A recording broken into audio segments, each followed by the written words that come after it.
ఆదేశాల మేరకు మా అధ్యక్షుడు జగన్మోహన్ రెడ్డి ఆదేశాల మేరకు రాయచూటి అన్నమయ్య జిల్లా మా వైఎస్ఆర్సీపీ కార్యాలయం శ్రీకాంత్ రెడ్డి గారి ఆధ్వర్యంలో మా మాజీ మున్సిపల్ చైర్మన్ గారి ఆధ్వర్యంలో మాజీ కౌన్సిలర్ల ఆధ్వర్యంలో ఈ పొద్దు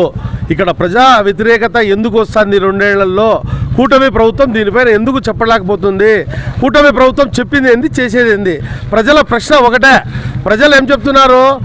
ప్రజలకు మీరు ఇచ్చింది మీకు డబ్బు ఉదిగాని మన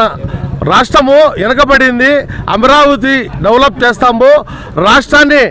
ముందుకు తీసుకుపోతాము పెట్రోల్ కానీ డీజిల్ కానీ ధర పెంచాము అని చెప్పి ఈ పొద్దు రాష్ట్ర ప్రభుత్వం ప్రతి ఒక్క దాని మీద ఒక బియ్యం కానీ రేషన్ సరుకులు కానీ ప్రతి ఒక్క దాని మీద పెంచుకుంటూ పోతుంది ఎందుకు అంటే ఈ ప్రభుత్వం ఎందుకు ఏం చేస్తుంది నిద్రపోతుందా కానీ మా వైఎస్ఆర్సీపీ తరఫున మా జగన్మోహన్ రెడ్డి గారు ఒకటే చెప్పాడు ప్రజల కోసం పార్టీ తరఫున ప్రతి కాన్స్టిట్యూషన్లో తిరిగి ప్రజల తరఫున మనం పోరాడాలా కానీ ప్రభుత్వం ఏం చేస్తుంది మీరు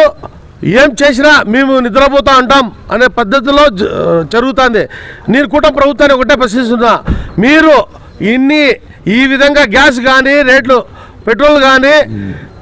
బంగారు రేట్లు కానీ ఈ విధంగా పెరుగుతా అంటే మీరు ఎందుకు స్పందించడం లేదు అమరావతి అంటారు పోనీ అమరావతిలో ఏం డెవలప్ చేసినారు పోనీ రాయచూటిలో ఏం డెవలప్ చేసినారు నేను ఒకటే అడుగుతున్నా రాష్ట్ర ప్రభుత్వాన్ని ప్రజలకు మీరు చెప్పిన ఏంది చేసేది ఏంది 2 ఏళ్ళు అయిపోతుంది ఈ బుద్ధుడికి ఏం లేదు ఎవరిని అడిగితే కేసులు పెట్టడం వాళ్ళ మీద ఇబ్బంది పెట్టడం చేయడం జరుగుతుంది ప్రజలకు మీరు మేలు చేసే పథకాలు ఎన్ని చెప్పినారు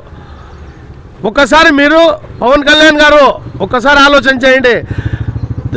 మా జగన్మోహన్ రెడ్డి ప్రజల్లోకి వస్తే మీరు తిరగలేరు కానీ మా జగన్మోహన్ రెడ్డి పార్టీ పిలుపు మేరకు ఈ పొద్దు మేము రాయచూటి వైఎస్ఆర్సీపీ కార్యాలయం ముందు ప్రెస్ మీట్లో మాట్లాడుతూ ప్రజల సమస్యలు ఇమ్మీడియట్గా పరిష్కారం చేయాలని ఒక గ్యాసే కాదు